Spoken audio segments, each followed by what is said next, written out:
बहराइच में दुर्गा प्रतिमा विसर्जन जुलूस के दौरान जमकर हंगामा हुआ। गोलीबारी और आगजनी हुई, जिसमें 22 साल के रामगोपाल मिश्रा की मौत हो गई। बता दें कि अब सामने आया है कि रामगोपाल मिश्रा को अराजक तत्वों ने दर्दनाक मौत दी है। बताया जा रहा है कि मृतक को काफी दर्दनाक मौत दी गई है और उसे प्रताड़ित किया गया है। बहराइच बवाल में मारे गए रामगोपाल के अंगूठे पर पड़े निशान उसके साथ हुई बर्बरता की दास्तां को उजागर करते हैं। सूत्रों का कहना है कि पोस्टमार्टम के दौरान उसके शरीर से 2-4 नहीं बल्कि 35 से अधिक छर्रे निकले हैं, जो उसकी मौत की वजह बन गए। दरअसल बहराइच के हरदी थाना के महाराजगंज कस्बे में रविवार को रात मूर्ति विसर्जन के दौरान डीजे बजाने को लेकर दूसरे समुदाय के लोग आपत्ति जताने पहुंच गए थे। इस पर जुलूस में शामिल लोगों ने मना कर दिया। वहां मौजूद लोगों के अनुसार तभी एक धार्मिक स्थल से पथराव शुरू हो गया। इस बीच एक युवक ने मूर्ति पर लगा झंडा खींचकर फाड़ दिया। इसी प्रतिशोध में रामगोपाल हमीद के घर की छत पर चढ़कर वहां लगे हरे झंडे को नोचने लगा। रेलिंग भी ढह गई। तभी पुलिस ने विसर्जन में शामिल लोगों पर लाठी चार्ज कर दिया।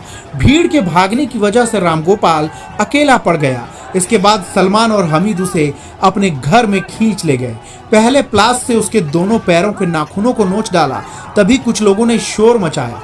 भीड़ को मुड़ता देख सलमान ने 12 बोर की बंदूक से रामगोपाल के सीने को छलनी कर दिया।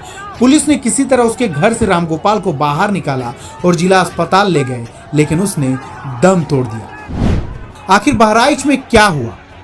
बहराइच के थाना हरदी क्षेत्र के रेहुआ मंसूर गांव निवासी रामगोपाल मिश्रा रविवार को शाम में विसर्जन के लिए निकले जुलूस में अपने गांव की देवी प्रतिमा के आगे चल रहा था।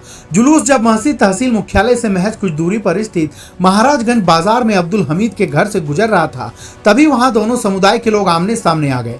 आरोप है कि इस दौरान मुस्लिम समाज के युवकों की तरफ से जुलूस पर पत्थरबाजी की गई और दोनों पक्ष आमने सामने आ गए। इस दौरान फायरिंग भी हुई। इस फायरिंग में रामगोपाल को गोली लग गई और इलाज के दौरान उसकी मौत हो गई।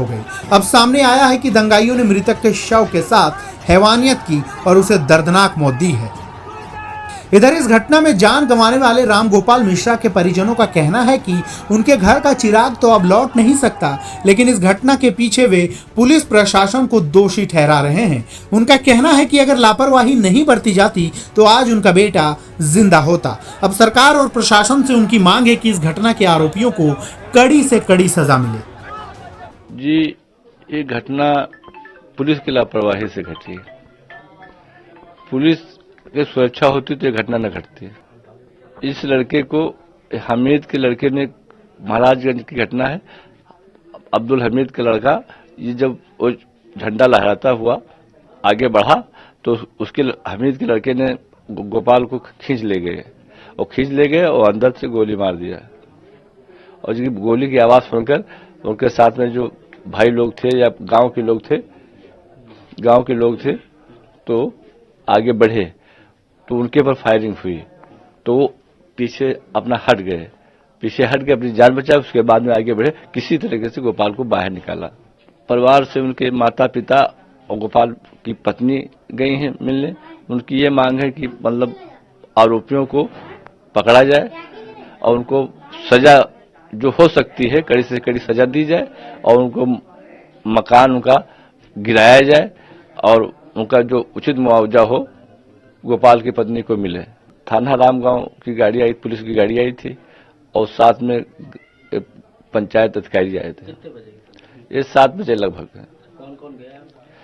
माता पिता और गोपाल की पत्नी और एक उनका भाई था, वो साथ में गया है, किशन। क्या उम्मीद रखते हैं मुख्यमंत्री जी से? जी, यही उम्मीद है कि मतलब न्याय मिले। पुलिस आई रहा है और चाचा को मोहम्मद पंचायत वही सब आए रहा है। माता पिता का उनके दुल्हन गए हैं रामगोपाल के। क्या बोल रहे, क्या कहते लेके गए? वही मैंने यहाँ सब मैंने मतलब उनका सजा दियो, यू सब करो और खींच के मैंने मारे, उनका पकड़ लगे, अंदर गोली चला दी। जो हम सब मैंने जो देवर लोग घर परिवार हमारा है तो उनके पास सब डंडे आए थे, उनका जबले ना आए थे पुलिस लोग। आज जो पुलिस चाहत तो हमारा कहे दे और खत्म हो जात, तो इस पाई के पुलिस के वजह से मार डालेगी। तो सजा मतलब मिले, उनका घर गिरावा जाए उनका जो उन्होंने तो उनका राजा उनके साथ है। अगर हमारा देवर गा तो जाए उन्होंने। भाई था वो? हाँ, वो मेरा भाई था, हम बहन है। अच्छा। हम ये चाहते हैं कि उनको सजा होनी चाहिए, बस इतना ही चाहते हैं। जिस तरीके से उनको गोली मारे, हाँ। निर्मम हत्या की गई। हाँ, उनको 15 गोली लगी थी। क्या चाहती हैं आप? हम चाहते हैं ये कि उनको फांसी होनी चाहिए, उनका घर गिराया जाए।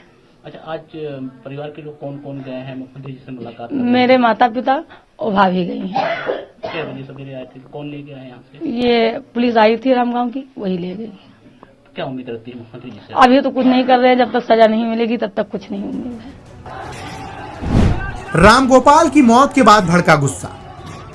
रामगोपाल की मौत से लोगों का गुस्सा भड़क उठा। घटना के अगले दिन भी प्रदर्शन और हिंसक हो गया।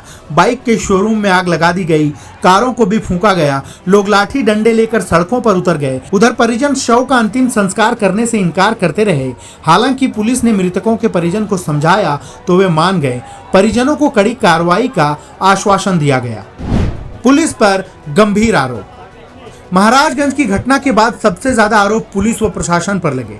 घटना के बाद लोगों ने आरोप लगाया कि गाने को लेकर जब गाली गलौज की गई तो पुलिस व प्रशासन के लोग मूक दर्शक बने रहे। आरोप है कि मौके पर एसओ मौजूद भी नहीं रहे। आरोप है कि जब पथराव हुआ और लोगों ने प्रदर्शन किया तो पुलिस ने विसर्जन में शामिल लोगों पर ही लाठीचार्ज कर दिया, जिससे भगदड़ मच गई और दूसरे समुदाय के लोग रामगोपाल को उठा ले गए। एडीजी कानून व्यवस्था के सामने की तोड़फोड़। विसर्जन जुलूस में जान गंवा चुके रामगोपाल का शव गांव पहुंचने के बाद भीड़ उग्र हो गई। भीड़ ने जगह जगह तोड़फोड़ और आगजनी शुरू कर दी। तोड़फोड़ व आगजनी की सूचना पर मुख्यमंत्री योगी आदित्यनाथ ने एडीजी कानून व्यवस्था अमिताभ यश को बहराइच के लिए रवाना किया। बहराइच पहुंचने के बाद तत्काल अमिताभ यश प्रभावित क्षेत्र में पहुंचे। इस दौरान महसी के रमपुरवा चौकी पर आक्रोशित भीड़ ने एडीजी के सामने ही तोड़फोड़ शुरू कर दी। इसके बाद उन्होंने अपने पिस्टल से हवा में फायरिंग की और पिस्टल लहराते हुए प्रदर्शन कर रहे लोगों को दौड़ाया, जिसके बाद लोग मौके से भाग गए। उधर पुलिस प्रशासन के काफी समझाने के बाद परिजन माने और शव का अंतिम संस्कार कर दिया। एहतियात के लिए इंटरनेट सेवा भी बंद कर दी गई है। इस बीच देर रात मुख्य आरोपी सलमान समेत 25 लोगों को पुलिस ने धर दबोचा है।